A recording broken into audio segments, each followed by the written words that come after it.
शुभप्रभात मित्रांनो, घेऊन आलो तुमच्याकरिता एक स्वरचित कविता। आजच्या माझ्या कवितेचे शीर्षक आहे मित्रांनो, नदी सम जगावं, नदी सम जगावं। नदी पण आपल्याला जगविते, नदी आपल्याला जगणं शिकविते। चला तर सुरुवात करूया। जीवन नदीसम असावं मित्रांनो, जीवन नदीसम असावं, कायम प्रवाही असावं।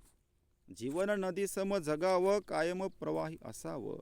दुखावलं त्यांना सोडावं, दुखावलं त्यांना सोडावं, साथ दिलेल्यांना कवटाळावं, साथ दिलेल्यांना कवटाळावं।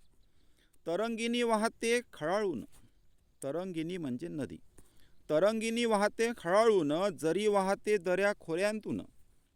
आपणही यातना विसरून, हसावे मनसोक्त खळाळून।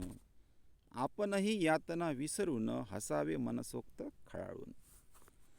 तटिनी सम असावे उत्साही, तटिनी म्हणजे नदी, तटिनी सम असावे उत्साही, गाळ नेते ती किनारी। तटिनी सम असावे उत्साही, गाळ नेते ती किनारी। मनातील मळ अलगद तरंगिणी, मनातील मळ अलगद तरंगुनी, द्यावा तो मनाबाहेर टाकूनी। मनातील मळ अलगद तरंगुनी, द्यावा तो मनाबाहेर टाकूनी। सरिता वाहते शुद्धतेसाठी, सरिता म्हणजे नदी, सरिता वाहते शुद्धतेसाठी, शमविते तृष्णा प्राणीमात्रांची।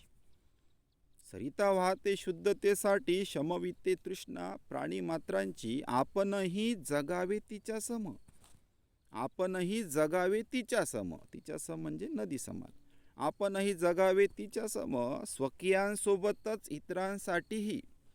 आपणही जगावे नदी समान, स्वकीयांसोबतच इतरांसाठीही, स्वकीयांसोबतच इतरांसाठी। धन्यवाद मित्र।